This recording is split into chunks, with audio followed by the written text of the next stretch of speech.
Today's topic is Object-Oriented Programming Systems, or OOPS. Now, what is object-oriented programming in general?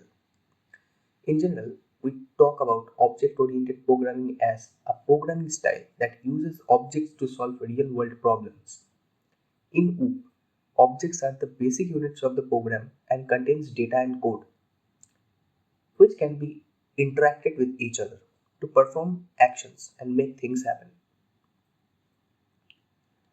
Now, in object-oriented programming, we have a concept of objects and classes. So firstly, let us understand it by writing down the definitions.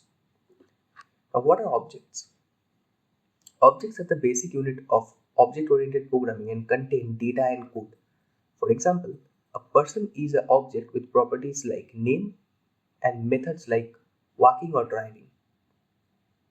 So what it basically means is, for example, if you take a class as person and we talk about its attributes. For example, they have a property called name.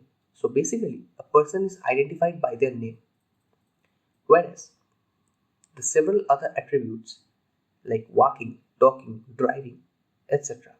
are mentioned. Now let's move on to the next topic, that is the class.